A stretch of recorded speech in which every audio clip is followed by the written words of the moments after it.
अस्सलाम नाज़रीन, Sindh online TV में भलीकार आवां हैं मोहम्मद पवार शामिल करूं था हिन वक्त जी खबरूं।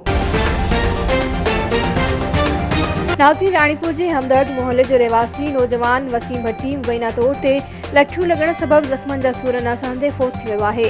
वारसनि लाश खणी क़ौमी शाहरा ते रखी धरणो हयो, जे सबब क़ौमी शाहरा ॿिन्ही तरफ़नि खां बंदि थी वियो। सिंध ऑनलाइन टीवी जे रिपोर्टर रहीम सोलंकी मूजिब एहतिजाज कंदड़ साबिर भट्टी, राबिया भट्टी, बाबर भट्टी ऐं ॿियनि मीडिया सां ॻाल्हाईंदे चयो त 3 ॾींहं अॻु वसाण बिरादरी जे माण्हुनि नौजवान वसीम भट्टी खे तशद्दुद जो निशानो बणायो हो, जेको ज़ख़्मनि जा सूर न सहंदे अस्पताल में फोत थी वियो आहे। एहतिजाज कंदड़ वारसनि चयो त असां सां वॾो ज़ुल्म थियो आहे ऐं नौजवान वसीम भट्टीअ खे बेगुनाह तशद्दुद करे क़त्ल कयो वियो आहे। हुननि वसवारनि खां घुर कई आहे त जवाबदार खे जल्द गिरफ़्तार करे असां सां इंसाफ़ कयो वञे, ॿी सूरत में सख़्त एहतिजाज कयो वेंदो।